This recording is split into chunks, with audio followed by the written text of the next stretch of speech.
Hello, everybody. I'm going to make a video lecture on the rest of chapter 22. I left off at Michelangelo. That's because the last exam left off at him. And this is in review for the midterm, which is coming up. So we're going to go to Venice and then cover mannerism in this video. And then I'll make the other video lectures for you to help you study for your midterm. So we're leaving Rome and going up north, even north of Florence. We're going to go all the way up to Venice and see what's happening up there during the Renaissance. And of course, these artists would know what was happening in the South. Artists are traveling and seeing what's going on, especially with Michelangelo. Word gets out. He's pretty famous, so they go down to see him. This is the artist Bellini.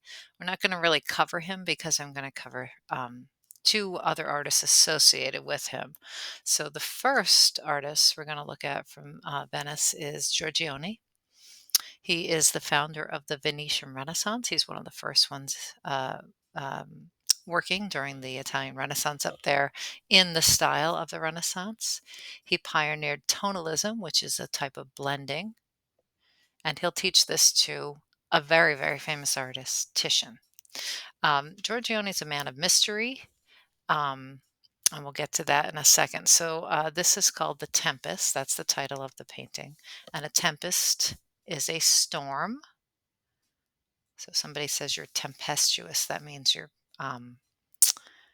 like a cyclone or something. So this is not known what these people are doing in this painting. We see a woman who is nursing a child, and right away we can probably associate her with Mary and Jesus. And then there is a shepherd seeming to just look on, and he's sort of in his contrapposto Greek pose over here. And the two of them don't seem to be together or to really be in this landscape like for any reason.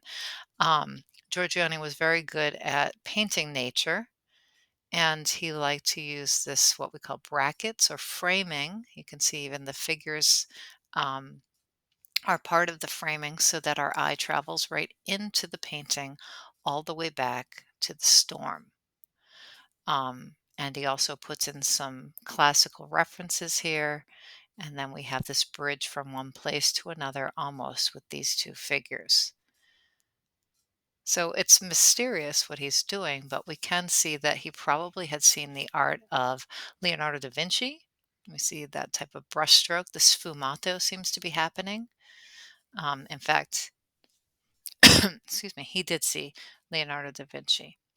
But Giorgione himself, besides that painting, is a mystery. Lots of documents say there was a man named Giorgione working in Venice during this time, and that he was the teacher to a man named Titian. Now, Titian is a known person. There's much documents and signed work, but only two paintings were ever signed Giorgione. So if he was so famous and he taught Titian, where's the rest of his art? And this is, well, why he's such a mystery. And then his date of birth is sort of a thing that's questioned, and where he actually lived and what his real name was, and all that. So he's sort of a man of mystery. But you can see better here, his brushwork is very similar to Leonardo da Vinci, especially in the feathery little trees and then the hazy sfumato atmosphere. Something that was very popular in Venice at the time, which is different than down in Rome, is this idea of the pastoral. Pastoral is to do with nature. Pastoral poetry would be sort of like leisurely time outside, extolling the rustic world, the simple life, woodland nymphs, musical contests, all that kind of sort of like, mythological figures. And speaking of which, so this is another Giorgione. This is a sleeping Venus, and you can see she's in her landscape. So there's all these figures outdoors doing things, but she is, of course, a classical nude male and or female, excuse me, and she is in the pose of sort of like the Capitoline Venus who covers herself, much like Botticelli's Venus as well. So we're reclining nude in a landscape. This is very pastoral. Titian is Giorgione's student, and he becomes the preeminent painter in Venetian Renaissance. He supersedes both Bellini and Giorgione and becomes very famous and well loved. And this is his self portrait. Of course, he lived a long life, just like Michelangelo and Da Vinci. This is his painting Assumption of the Virgin. And Assumption is when you are being taken up to heaven. And so here she is, willing to go. So she's left the earthly realm below, and she's here waiting to be, taken up to God here. And you can see all this flowing movement, this dynamic composition. Same thing here. This is a bacchanal scene that Titian takes over for another artist. And a bacchanal scene has to do with Bacchus, the god of wine and revelry. And this was a private commission for one of the Medicis, and it's meant to be in his private chambers. It's meant to look at with pleasure. Um, so we see Bacchus arriving here, his Greek nude body flowing off the chariot that is being driven by leopards. And we also see this figure on the right, this big muscular figure with snakes and a beard.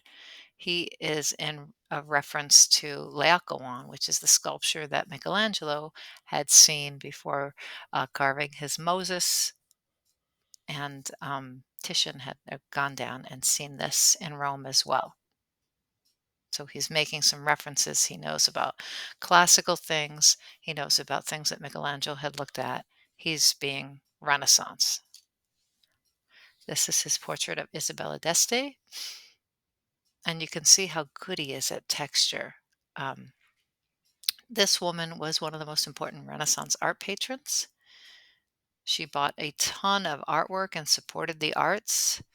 Women, of course, there aren't many women who become artists. In fact, you probably have to be related to an artist, and the few we see are to be an artist. But you can be an art collector if your husband is wealthy enough, and that's what she did. And Titian becomes very famous. We don't need to know this too much, but he paints many wealthy people. He paints kings and the Medicis and all kinds of people. He becomes a very sought after. Um, and later in his career, he starts to shift his painting style and not paint in layers. He starts to paint alla prima, which means all at once, instead of different levels of glazing. You can see it better here. And it's also wet into wet. So this is a way of blending the paint right on the canvas without, applying glazing over another layer to add value. And we're going to look up close at this guy here. You can see his armory looks from a distance to be, very well blended and tiny little brushstrokes. But up close, you can see that it's big slashes of color and just, white lines on top of black here. And some of these things back here just turn into almost abstractions when you look up close. So Titian is sort of being very modern with his brushwork. And of course, Titian will make pastoral scenes like his mentor Giorgione. So the classical subject of the sacred and profane love. And in this case, the sacred is the nude female, and this is the profane female. But we want to concentrate on this because we'll see this in the future. Artists will reference this in modern art. This is sort of an icon in art history. This is the Venus of Urbino. Urbino is a modern place, and of course, this is not Venus herself. This is just a nude female. We often call just a nude female figure a Venus figure. And so here she is, almost a quotation from the Giorgione we just saw, the other Venus, here that's sort of being modest and covering herself. But she looks out at the viewer. She gazes out at us, and this painting would have been made for what we call the male gaze, for a man to look at. And this is kind of a thing in art history that we talk about. Who's the painting made for? Who's looking where? Whose eyes were it meant to be for. So we have this woman reclining in a modern Venetian home. The canvas is divided in two, so she's half blocked. So we can see around her in the background. First, we're going to notice the little dog on the bed, which symbolizes fidelity or loyalty. And then we see these two figures in the background trying to get something out of this trunk here, it looks like. And then we have the landscape way in the back, the Venetian sfumato landscape. So what's going on here? It's a domestic scene. This woman's in her house, reclining on her bed. It's probably a marriage scene because there's the dog there indicating she's loyal to somebody and she's looking out at somebody. So most likely this was painted for her husband. And we can see in the background, this is a dowry trunk or a wedding trunk. And they're getting out some more clothing for her. So the Venus is awake. She's not a sleeping Venus like Giorgione had. She's looking directly at us. The curtain divides the composition. And this dowry chest, dog I just answered for, would be something like this. This is a dowry chest from around the same 15th century Italy. So a woman would be given this chest by her father with, her dowry, her money to get married. And inside the chest, when you open the lid, would be some kind of reminder for the female about what her role is, where she's going, what marriage will be about for this woman. So she would keep her goods and stuff her jewels and clothing in here. And every day when she opened it, this would be a reminder. But really, this is also um, for the husband to look at as well. It's supposed to be a little bit on the naughty side because this would have been in their bedroom.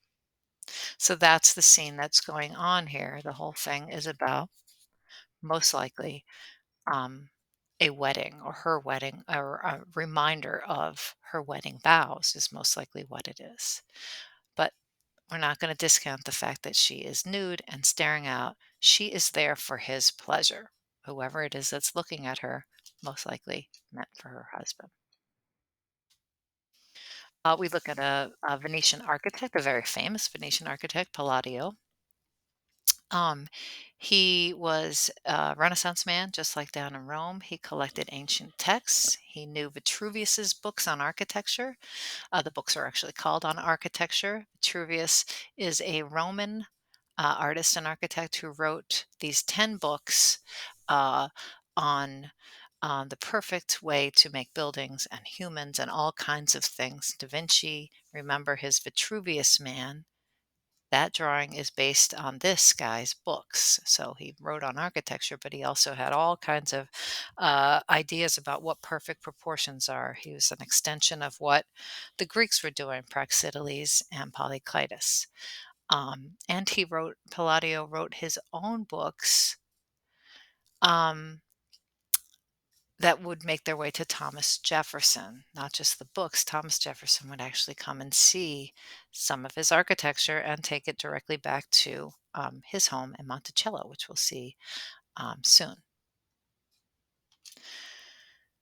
So the Villa Rotunda is an important building. It is a square building with a dome, and it has four matching pediments and porches on each side of the building. Here is the floor plan. It is perfectly symmetrical. It is radial symmetry, meaning everything comes off the center, and it's also quadrant symmetrical. So you can divide it into fours, or you can, radiate out of the center. Um, and then each of the entrances are equal as well. So we have this idea of, I should say, we looked at Bramante and Michelangelo using a very similar thing up down in Rome. So Palladio is sort of adapting that as well, but his are very um, austere. They're sort of stripped down. They're not ornate like what's going on down in Rome. He has a different sensibility. This is Giorgio Maggiore. And you can see this almost, I would say Greek temple front. It doesn't look like one because it's so mishmash. Let's get closer to that. It has Greek temple front elements. We have a pediment here. We have these uh, Corinthian capitals on top of these columns.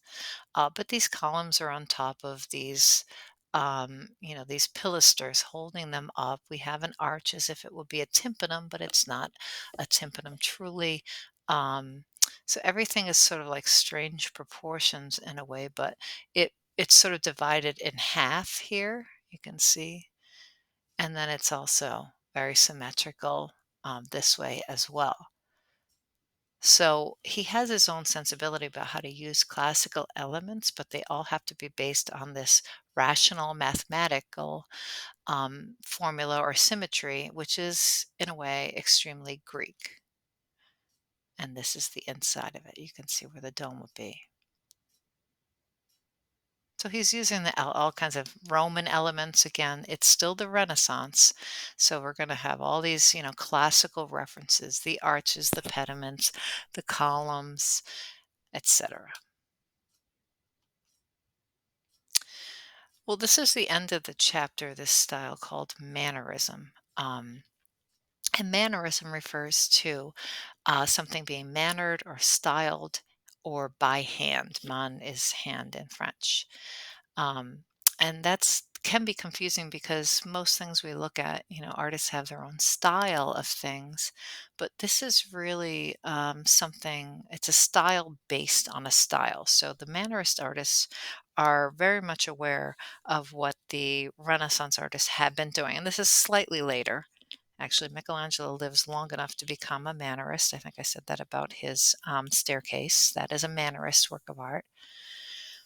Um, but they're tired of it. They're trying to make their own name. They're trying to, this is still the age of the individual. They want to do something different than this calm, rational, mathematical thing that has been happening for a long time in Italy. And so there is going to be a direct reaction to that. Pontormo is a Mannerist artist, and this is called a deposition. Deposition is when the body is taken off the crucifix, Christ's body is, and he is about to be entombed. So he is passed at this point. Mary is always there as a witness, as is St. John, which is probably this guy over here usually. He has an orange robe like that. So obviously, this has a lot of distortion. First, we have color as a distorted thing. We have this pink skin. This isn't the shirt. That's the guy's skin tone that Pontormo painted, especially next to Christ. He looks very, too bright. We have these distorted figures. Everybody has a very long torso. Christ's torso is very long. His arms are a little too short. The man holding up Christ has an incredibly long torso.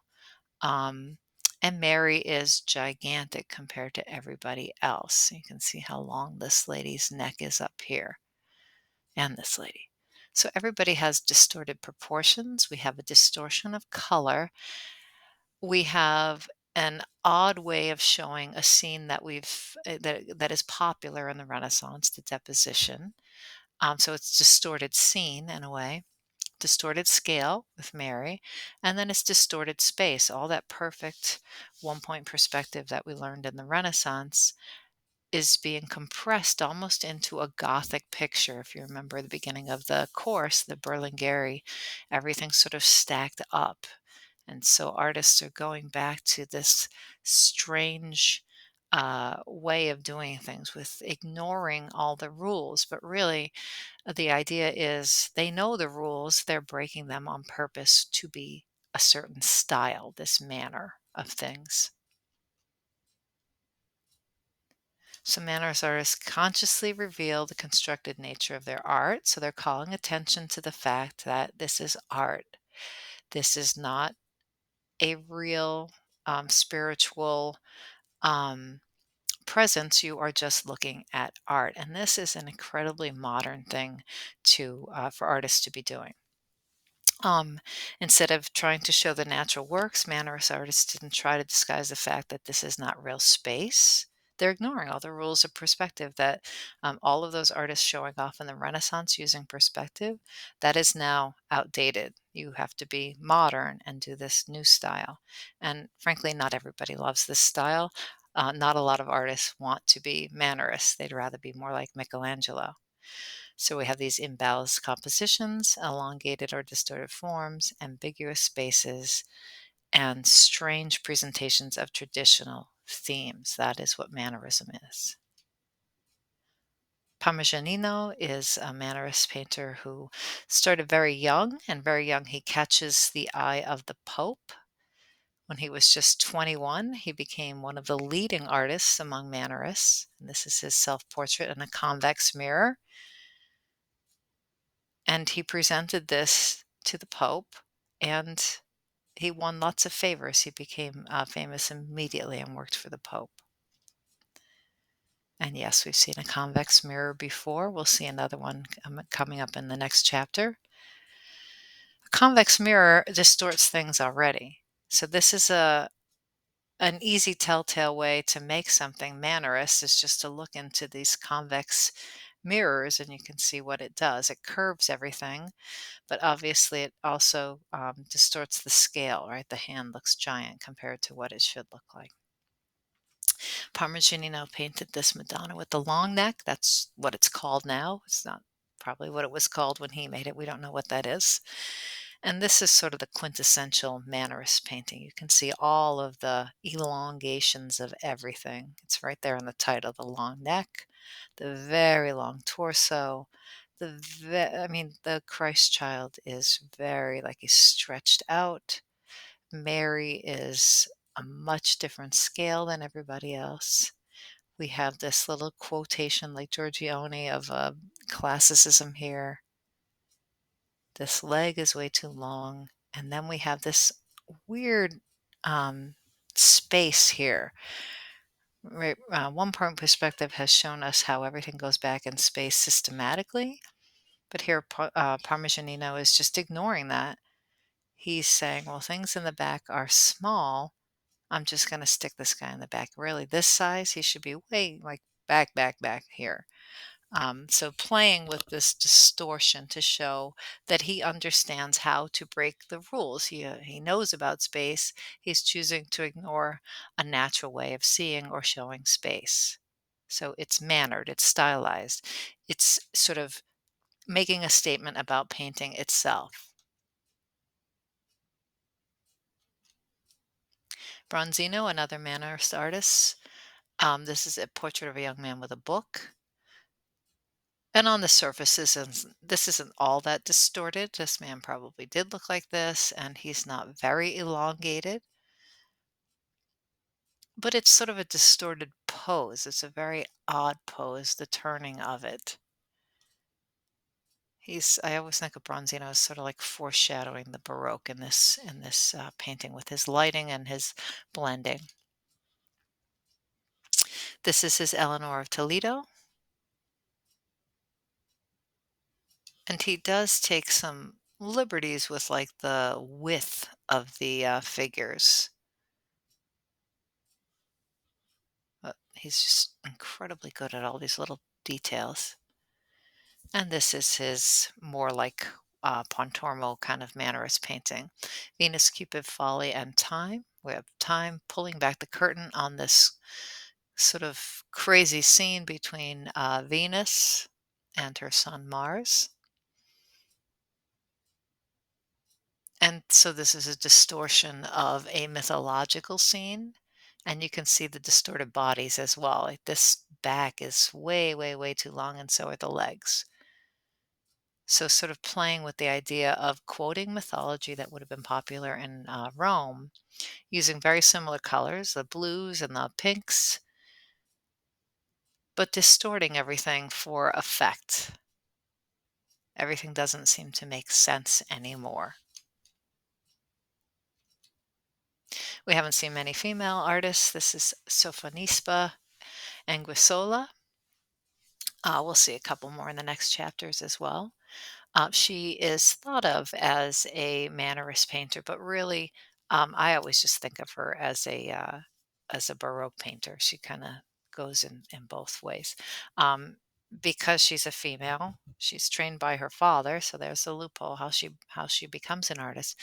But she only has access to what she can be around, and at that time it's other women or children, right? Women aren't allowed to just go around anywhere they want or you know pose for people or have models or anything like that. You had to paint what you would know, and this is her portrait um, of her family here, and you can see their little dog, and they're all very individual portraits. And for the time period, she gets rather well known and gets some commissions. This is Tintoretto, his Last Supper. And this is what a Mannerist version of the famous scene of Last Supper looks like. So Tintoretto would have known about Leonardo's Last Supper and many other Last Suppers around. But instead of having a horizontal table, he is sliding the table back so that it is at a diagonal. And he's not really showing the calm scene that Da Vinci did of so one of you will betray me. Nobody seems to be paying attention to any moment that Christ is having.